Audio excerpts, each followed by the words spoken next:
ರಾಜ್ಯದಲ್ಲಿ ಬಾಣಂತಿಯರ ಸಾವಿನ ಪ್ರಕರಣಗಳು ಹೆಚ್ಚಾಗ್ತದೆ. ಅದರಲ್ಲೂ ಕೂಡ ಗಣಿನಾಡು ಬಳ್ಳಾರಿಯಲ್ಲಿ ಜಿಲ್ಲಾಸ್ಪತ್ರೆಯಲ್ಲಿ ಈ ಪ್ರಕರಣ ಸಾಲಾಗಿ ಹೆಚ್ಚಾಗ್ತಾ ಇರೋದು. ಈ ಹಿನ್ನೆಲೆಯಲ್ಲಿ ನ್ಯೂಸ್ 18 ಕನ್ನಡ ನಿರಂತರವಾಗಿ ಸುದ್ದಿಯನ್ನ ಪ್ರಸಾರ ಮಾಡಿ ಸರ್ಕಾರದ ಗಮನವನ್ನ ತರುವಂತ ಕೆಲಸ ಮಾಡ್ತಾ ಇದ್ದೀವಿ. ಬಟ್ ಇದುವರೆಗೂ ಯಾವ ಕಾರಣ ಅಂತ ಹೇಳಿ ತಿಳಿದು ಬರ್ತಾ ಇಲ್ಲ. ಬನ್ನಿ ಈ ಬಗ್ಗೆ ಮಾತಾಡ್ಲಿಕ್ಕೆ ಕರ್ನಾಟಕ ರಾಜ್ಯ ಮಹಿಳಾ ಆಯೋಗದ ಅಧ್ಯಕ್ಷರು ಅವ್ರನ್ನೇ ಮಾತಾಡ್ಸ್ತಾ ಹೋಗೋಣ. ಏನ್ ಹೇಳ್ತಾರೆ ಅಂತ ಹೇಳಿ. ಮೇಡಮ್, ಬಳ್ಳಾರಿಯ ಜಿಲ್ಲಾಸ್ಪತ್ರೆಯಲ್ಲಿ ಆದಂತ ಇನ್ಸಿಡೆಂಟ್ ತಮ್ಮ ಗಮನಕ್ಕೆ ಬಂದಿದೆ ಅಂತ ಅನ್ಕೋತೀನಿ. ಬಂದಿದೆ, ಪೇಪರ್ನಲ್ಲಿ ನೋಡಿರೋದು. ಮೊದಲಿಗೆ 3 ಬಾಣಂತಿಯರು ಸಾಯ್ತಾರೆ, ಅದಾದಮೇಲೆ ಇನ್ನೊಬ್ಬರು ಸಾವಿನ ಬಗ್ಗೆ ಪತ್ರಿಕೆಯಲ್ಲಿ ವರದಿ ಆಗುತ್ತೆ. ನಾನು ಅಲ್ಲಿರೋ ನ್ಯೂಸ್ 18ನಲ್ಲಿ ಕಂಟಿನ್ಯೂಸ್ ಆಗಿ ಮೇಡಮ್ ಯಾವ ರೀಸನ್ ಅಂತ ಹೇಳಿ ಅದನ್ನು ಕೂಡ ನಿಮ್ಮ ಗಮನಕ್ಕೆ ತರುವಂತ ಕೆಲಸ ಮಾಡಿ. ಮೊದಲಿಗೆ ನಾನಲ್ಲಿ ನಮ್ಮ ಮಹಿಳಾ ಮತ್ತು ಮಕ್ಕಳ ಕಲ್ಯಾಣ ಇಲಾಖೆ DD ಅವ್ರ ಜೊತೆ ಮಾತಾಡಿದ್ದೀನಿ, ಮತ್ತೆ ಅಲ್ಲಿನ DHO ಜೊತೆ ಅಲ್ಲಿನ ಡೈರೆಕ್ಟರ್ ಜೊತೆ ಮಾತಾಡಿದ್ದೀನಿ, ಮತ್ತೆ ಆರೋಗ್ಯ ಇಲಾಖೆಯ ಪ್ರಿನ್ಸಿಪಲ್ ಸೆಕ್ರೆಟರಿ ಅವ್ರ ಜೊತೆನೂ, ಹರ್ಷ ಗುಪ್ತಾ ಅವ್ರ ಜೊತೆನೂ ನಾನು ಮಾತಾಡಿದ್ದೀನಿ. ನಾನು ಇದೇ ಕಾರಣದಿಂದ ಆಗಿದೆ ಅಂತ ಹೇಳಿದ್ರೆ ತಪ್ಪಾಗುತ್ತೆ. ಬಟ್ ಏನಾಗಿದೆ ಅದು ಭಾಳ ಬೇಸರ ತರುವಂಥ, ಭಾಳ ಆಘಾತ ಉಂಟು ಮಾಡುವಂಥ ಒಂದು ಇದು. ಯಾಕಂದರೆ ಇದಕ್ಕೆ ಮುಂಚೆನೂ ಸಹ ಪಾವಗಡದಲ್ಲಿ ಇದೇ ಥರ 3 ಬಾಣಂತಿಯರು ಸತ್ತೋಗ್ತಾರೆ. ಆಪರೇಷನ್ ಆಗಿದ್ದ 3 ಜನನೂ ಸಾವಿಗೀಡಾಗ್ತಾರೆ. ಅಲ್ಲೂ ಸಹ ತನಿಖೆ ಆದಮೇಲೆ ಅಲ್ಲಿ ಡಾಕ್ಟರ್ಸ್ನ ಸಸ್ಪೆಂಡ್ ಮಾಡಿದರು, ಮತ್ತು ಆ ಸ್ಟೆರಿಲೈಸೇಷನ್ ರೂಮಲ್ಲಿ ಏನೋ ಪ್ರಾಬ್ಲಮ್ ಇರಬೇಕು ಅಂತಂದರು. ಆಮೇಲೆ ನಾನು ಹೋಗಿದ್ದೆ, ವಿಚಾರಣೆ ಮಾಡಿದೆ. ಕಡೆಗೆ ಸಾವು ಮತ್ತೆ ಸತ್ತಿರೋರನ್ನ ತರಲಿಕ್ಕಾಗಲ್ಲ. ಮತ್ತು ಬಳ್ಳಾರಿ ಆಸ್ಪತ್ರೆ ಹಲವಾರು ಅವಾರ್ಡ್ಗಳನ್ನು ಪಡ್ಕೊಂಡಂಥ ಒಂದು ಆಸ್ಪತ್ರೆ. ಅಲ್ಲಿ ಸಿಬ್ಬಂದಿಯ ಕೊರತೆನೂ ಇಲ್ಲ. ಯಾಕಂದರೆ ನಾವು ಕರ್ನಾಟಕದಲ್ಲಿ ಕೆಲವೊಂದು ಭಾಗಕ್ಕೆ ಹೋದಾಗ ಡಾಕ್ಟರ್ಸ್ ಕೊರತೆ ಭಾಳ ದೊಡ್ಡ ಮಟ್ಟಕ್ಕಿರುತ್ತೆ. ಸೊ ಮತ್ತು ಆ್ಯಂಬುಲೆನ್ಸಿಂದ ಶಿಫ್ಟ್ ಮಾಡೋದು ಅಥವಾ ಎಮರ್ಜೆನ್ಸಿ ಬಂದರೆ ತಗೊಳ್ಳಾರ್ದೆ ಕಳಿಸೋದು, ಅಲ್ಲಿ ಮೇನ್ ಆಸ್ಪತ್ರೆಗೆ ಹೋಗಿ ಸತ್ತೋಗ್ಬಿಡ್ತಾರೆ. ಇಲ್ಲಿ ಡೈರೆಕ್ಟ್ರಿಗೆ ನಾನು ಕೇಳಿದಾಗ ಮೊದಲನೇ ಹೆಣ್ಮಗಳು ತುಂಬ ಹೈ BP ಇತ್ತಂತೆ, ಮೊದಲನೇದು. 2ನೇ ಹೆಣ್ಮಗಳಿಗೆ ಹೆಪಟೈಟಿಸ್ B ಇತ್ತು. 3ನೇ ಹೆಣ್ಮಗಳಿಗೆ ಕ್ಲಾಟಿಂಗ್ ಫ್ಯಾಕ್ಟರ್ಸ್ ಏನೋ ಸಮಸ್ಯೆ ಇತ್ತು ಅಂತ ಅವ್ರು ಹೇಳ್ತಾ ಇದ್ದಾರೆ. ಆಯಿತಾ, ಇನ್ನೊಂದೇನಂತಂದರೆ IV ಫ್ಲೂಯಿಡ್ಸ್ ಕೊಟ್ರಲ್ಲ ಆಪರೇಷನ್ ಆದಮೇಲೆ, ಅದರಲ್ಲೇನಾದರೂ ಲೋಪದೋಷ ಇದೆಯಾ ಅಂತೇಳಿ ಅದನ್ನು ಸಹ ಚೆಕ್ಕಿಂಗಿಗೆ ಕಳಿಸಿದ್ದೀವಿ ಅಂತೇಳಿ ಹರ್ಷ್ ಗುಪ್ತಾ ಅವರು ಹೇಳಿದರು. ಅದನ್ನು ನಮಗೆ ಬರೋದು ರಿಪೋರ್ಟು 20 ದಿವಸಗಳ ನಂತರ.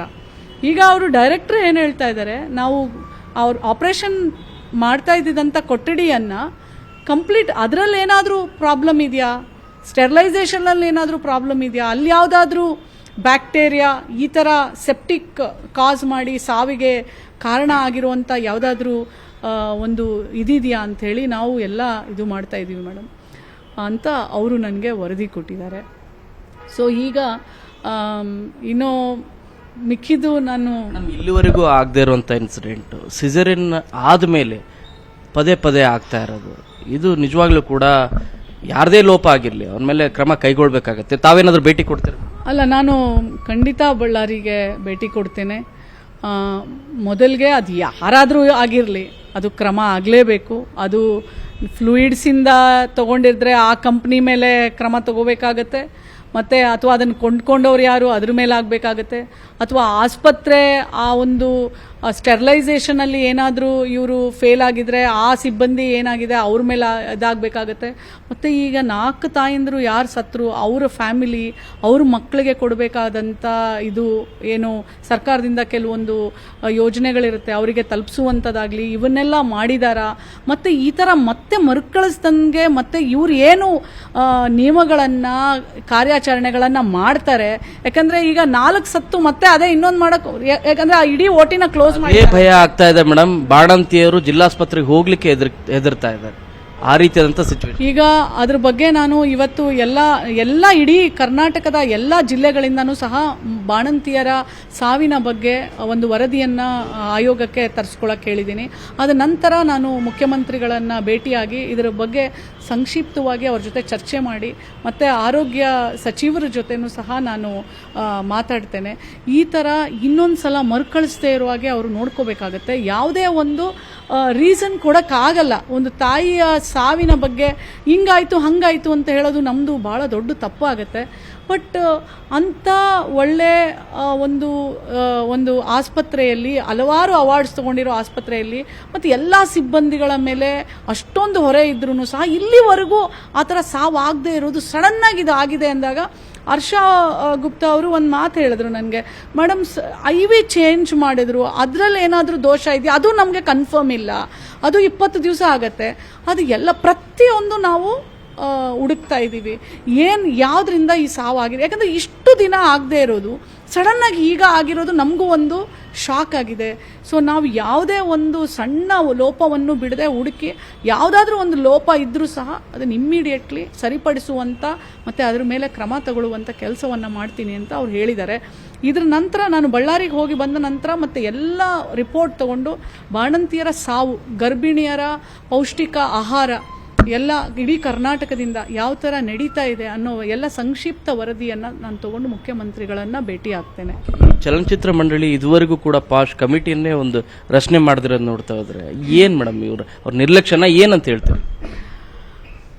ನಿರ್ಲಕ್ಷ್ಯ ಅನ್ನೋದಕ್ಕಿಂತ ಅವರಿಗೆ ಪಾಶ್ ಕಮಿಟಿ ಏನಕ್ಕಿದೆ ಅಂತ ಅವರಿಗೆ ಅರ್ಥ ಆದರೆ ಸಾಕಾಗಿದೆ ನನಗೆ. ಯಾಕೆ ಅಂದರೆ ಅದು ಅಲ್ಲಿ ಯಾವುದಾದ್ರೂ ಒಂದು ಹೆಣ್ಣುಮಗಳಿಗೆ ಒಂದು ದೌರ್ಜನ್ಯ ಆದರೆ ಅಲ್ಲಿ ಬಂದು ಅವರು ಒಂದು ಕಂಪ್ಲೇಂಟ್ ಮಾಡಲಿಕ್ಕೆ, ಸರ್ ನನಗೆ ಹಿಂಗಾಗಿದೆ, ಈ ಥರ ಇಂಥವ್ರು ಮಾಡ್ತಾ ಇದ್ದಾರೆ ಅಲ್ಲಿ ಒಂದು ನ್ಯಾಯ ಕೊಡುವಂಥದ್ದು. ನೀವು ಯಾವುದೇ ಒಂದು ಇಲಾಖೆ ಇರ್ಬೋದು, ಎಲ್ಲ ಕಡೆ ಪಾಶ್ ಕಮಿಟಿ ಇರಬೇಕು. ಅದು ಅವ್ರು ಮಾಡಿದರೆ ಅದು ಒಂದು ಒಳ್ಳೆಯ ಒಂದು ಸಂದೇಶವನ್ನು ಕಳಿಸ್ತಾ ಇತ್ತು. ಈ ಥರ ಡಿಲೇ ಮಾಡೋದ್ರಿಂದ ಅವ್ರು ಯಾವ ಸಂದೇಶವನ್ನು ಕಳಿಸ್ತಾ ಇದ್ದಾರೆ? ಈಗ ಮುಂದೆ ನಾವು 2 ಸಲ ಅವರು ನಮಗೆ ಪತ್ರವನ್ನು ಬರೆದಿದ್ದಾರೆ. ಫಸ್ಟ್ ಕಾಲಾವಕಾಶ ಕೇಳಿದ್ರು, ಈಗ ಮತ್ತೆ ಕಾಲಾವಕಾಶ ಕೇಳೋದು. ಅದು ಹೆಣ್ಣು ಮಗಳ ರಕ್ಷಣೆಗೆ ಕಾಲಾವಕಾಶ ಎಲ್ಲ ಉತ್ತರ ಅಲ್ಲ. ಆಮೇಲೆ ಅದು ಮೊದಲ ಆದ್ಯತೆ. ಮತ್ತೆ ಇದು ಸುಪ್ರೀಂ ಕೋರ್ಟ್ ಆದೇಶ, ಇದು ಮಹಿಳಾ ಆಯೋಗದ ಆದೇಶ ಅಲ್ಲ, ಇದು ಸುಪ್ರೀಂ ಕೋರ್ಟ್ ಆದೇಶ. ಕಾನೂನು ಎಲ್ಲರೂ ಮಾಡಬೇಕಾಗತ್ತೆ. ಮಾಡಲಿಲ್ಲ ಅಂತಂದ್ರೆ ಅವ್ರ ಮೇಲೆ ಕ್ರಮ ಏನಾಗುತ್ತೆ ಅದು ಜಿಲ್ಲಾಧಿಕಾರಿಗಳಿಗೆ ನಮ್ಮ ನೆಕ್ಸ್ಟ್ ಪ್ರೊಸೀಜರ್ ಜಿಲ್ಲಾಧಿಕಾರಿಗೆ ಬರೆಯೋದು. ಜಿಲ್ಲಾಧಿಕಾರಿಗಳಿಗೆ ನಾವು ಆಲ್ರೆಡಿ ಪತ್ರವನ್ನು ಬರೆದಿದ್ದೀವಿ. ಈಗ ಅವರು ಪಾಶ್ ಕಮಿಟಿ ಮಾಡಿಸಿ ನಮಗೆ ಸಬ್ಮಿಟ್ ಮಾಡಬೇಕು, ಇಲ್ದಿದ್ರೆ ಸೂಕ್ತ ಕ್ರಮವನ್ನು ಅವರು ಮಾಡ್ತಾರೆ. ಇದು ಕರ್ನಾಟಕ ರಾಜ್ಯ ಮಹಿಳಾ ಆಯೋಗದ ಅಧ್ಯಕ್ಷ ಅಂತ ಡಾಕ್ಟರ್ ನಾಗಲಕ್ಷ್ಮಿ ಚೌಧರಿ ಅವರ ಮಾತು. ಬೆಂಗಳೂರಿಂದ ಕ್ಯಾಮರಾ ಪರ್ಸನ್ ಎಡ್ವಿನ್ ಜೊತೆ ಶರಣು ಹಂಪಿ, ನ್ಯೂಸ್ 18. ಕನ್ನಡಿಗರ ಮೆಚ್ಚಿನ ನಿಮ್ಮ ನ್ಯೂಸ್ 18 ಕನ್ನಡ ಈಗ ವಾಟ್ಸ್ಆಪ್ನಲ್ಲಿಯೂ ಲಭ್ಯ. ಕರ್ನಾಟಕ ಮತ್ತು ದೇಶ ವಿದೇಶದ 360 ಡಿಗ್ರಿ ಸುದ್ದಿ ವಿವರವನ್ನ ನೀವು ನಿಮ್ಮ ಕೈ ಬೆರಳುಗಳಲ್ಲಿಯೇ ಪಡೆಯೋದಿಕ್ಕೆ ಈ QR ಕೋಡ್ ಅನ್ನ ಸ್ಕ್ಯಾನ್ ಮಾಡಿ. ನಮ್ಮ ಚಾನೆಲ್ ಅನ್ನ ಫಾಲೋ ಮಾಡಿ, ನೋಟಿಫಿಕೇಶನ್ ಆನ್ ಮಾಡಿ.